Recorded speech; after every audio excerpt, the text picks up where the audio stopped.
प्रिय श्रद्धालुओं, जय श्री कृष्णा, जय श्री राम, जय श्री राधे राधे, जय श्री महाकाल।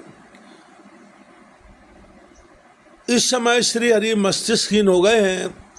देवताओं ने यह बात वेदों को कही। यह बात महान आश्चर्यजनक एवं साथ ही असीम दुखप्रद भी सिद्ध हो रही है। अब हम यह नहीं जान सकते कि आप जन्म मरण के बंधन को काटने में कुशल होते हुए भी श्री विष्णु के मस्तिष्क को जोड़ने में विलंब क्यों कर रही हैं। यह बात भगवती जगदम्बा को देवताओं द्वारा कही जा रही है। जगदम्बिके, आपका यह लीला वैभव अब हमारी समझ से बाहर है, अथवा युद्ध भूमि में देवताओं से हार जाने पर दैत्यों ने पावन तीर्थों में जाकर कोई घोर तप किया है और आप उन्हें वर दे चुकी हैं, जिसके फलस्वरूप भगवान विष्णु का मस्तक अलक्षित हो गया, या अब आप श्री हरि को मस्तकहीन देखने का ही आनंद लूटना चाहते हैं। जगदम्बिके, आप लक्ष्मी पर कुपित तो नहीं हो गई, क्योंकि उनको आप भगवान विष्णु से रहित देखना चाहती हैं। माना यदि लक्ष्मी जी ने अपराध ही कर दिया तब भी तो आपको क्षमा कर देना चाहिए, क्योंकि वे भी आपसे ही प्रकट हुई है। अतः श्री हरि को पुनः मस्तक प्रदान करके लक्ष्मी को प्रसन्न करने की कृपा कीजिए। देवी, ये सुरगण आपको निरंतर नमस्कार कर रहे हैं। आपके जगत सृजनमय कार्य की व्यवस्था के ये प्रधान सदस्य हैं। आपकी कृपा से इन्हें प्रतिष्ठा भी प्राप्त हो चुकी है। अब आप अखिल लोकनायक भगवान विष्णु को प्राणदान करके शोक रूपी समुद्र से इन देवताओं का उद्धार करने की कृपा कीजिए। माता, पहले भी तो हम यही नहीं जानते कि श्री हरि का मस्तक चला कहाँ गया है।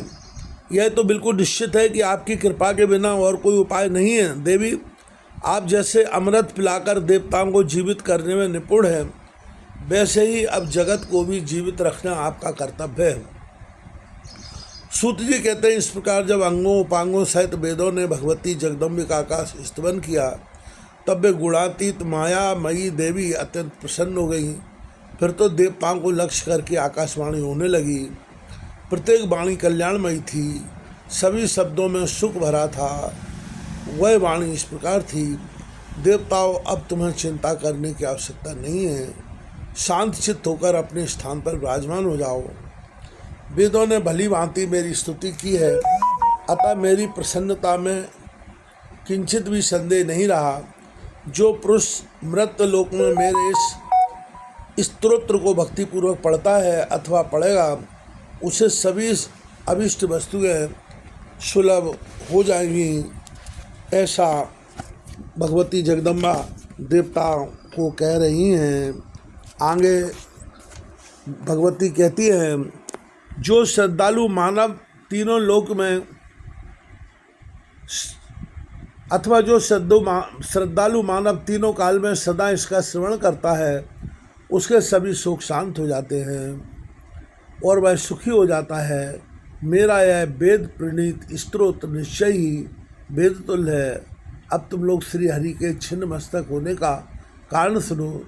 इस जगत में कोई भी कार्य अकारण कैसे होगा। एक समय की बात है, भगवान श्री विष्णु के साथ एकांत में विराजमान थे। लक्ष्मी के मनोहर मुख को देखकर उन्हें हंसी आ गई। लक्ष्मी ने समझा, हो न हो भगवान विष्णु की दृष्टि में